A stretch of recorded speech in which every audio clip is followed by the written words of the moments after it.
tous, et Jacques, sur ce circuit du Mas du Clos avec la F40 normale qui a du mal à se faire avec les feuilles mortes de l'automne.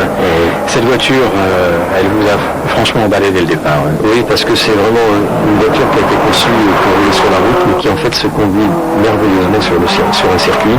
Elle est bien rapide. Là, par exemple, dans les virages, comment on est là-dedans? Pour moi, c'est absolument la voiture de course avec des suspensions un peu moins dures que la voiture de course. C'est un peu plus souple parce que c'est une voiture qui roule sur la route, mais quand vous prenez la puissance du moteur, l'accélération, le passage de vitesse, la tenue de route, la voiture dispose de très très gros pneus. Vous voyez, on a une dérive qui est vraiment très agréable, la voiture s'oublie légèrement, se maintient très bien l'accélérateur dans les virages lents, et c'est très agréable à conduire.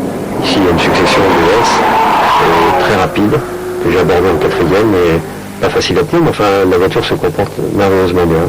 Regardez l'appui, la dérive de l'auto, qui est formidable et assez facile à contrôler, je le fais absolument aucun effort. La voiture est assez souple, on l'aperçoit ici, vous verrez la différence quand même. Ça se contrôle très bien, j'accélère. Enfin, elle dit que ça se contrôle très bien par Jacques Lafitte.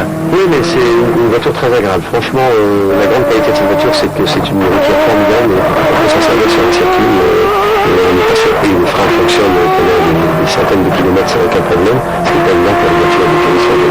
Alors voilà le monstre. Lorraine, vous voyez là au bout de cette ligne droite, je suis à peu près à 280 à l'heure, ce qui est une vitesse très très rapide par rapport à la configuration du circuit. Voilà, vous voyez la position. Vous êtes à l'œuvre là. Je suis à l'œuvre, je suis beaucoup plus secoué. On remarque tout de suite sur la voiture les petits secousses à l'avant sur la roue avant. On peut le remarquer, vous voyez à l'intérieur. Est-ce que comme sur un RF1, il n'y a pratiquement pas de suspension là-dessus? Non, il y a très très peu de suspension, parce que les voitures ne peuvent pas de suspension sur des circuits de plateau très plein. Et vous allez avoir dans le même virage que tout à l'heure, la voiture en quête de l'avant, vous voyez. Ouais. Comme ça, on ressent ça absolument dans la voiture. Alors, les artifices aérodynamiques que vous avez vu tout à l'heure nous permettent de corriger l'avant ou l'arrière de la voiture suivant ces petites indications qu'on a dans la voiture. On va dire quand même une chose, c'est une voiture qui n'a plus l'habitude de faire des courses, bien entendu, qui dormait pratiquement dans un garage et qui fait des expositions. C'est aussi un circuit qui n'est pas adapté à ce qu'on a fait là. On vous a demandé une gymnastique qui est dangereuse. Oui, mais je l'ai fait avec grand plaisir parce que le circuit est très agréable à conduire. C'est vrai qu'en sécurité, c'est pas parfait, mais je vous assure, j'ai pas pris de risques inconsidérés, quoique je me suis fait de forts présents quand même. Alors là, on entend que la voiture a du mal à prendre des tours à bas régime. On a l'impression qu'à haut et bas régime... Vous savez, le circuit est assez lent. C'est un moteur turbo, très difficile à enclencher le turbo, la puissance. Donc à bas régime, elle pète beaucoup. La voiture. Là, dans les courbes, elle a du mal. Et elle a du mal, donc j'étais en première. Mais bon, c'est ce qui fait la grande beauté du turbo, c'est que d'un seul coup, la puissance arrive. Hop là, c'est juste. Hein. Pourquoi? Parce qu'on a des pneus slick complètement différents par rapport aux pneus Pirelli qu'on essayait sur notre voiture. C'est des pneus qui n'ont aucune string.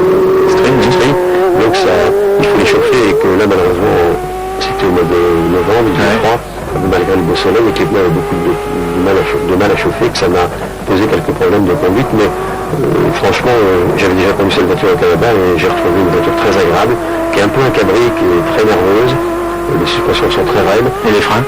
Les freins sont surdimensionnés sur cette voiture, donc il n'y a eu aucun problème de frein, ça freine très très bien. Le plus gros problème, c'était la température des pneus. Là, on va terminer là-dessus. Le tour du circuit, on verra ça tout à l'heure dans le clip.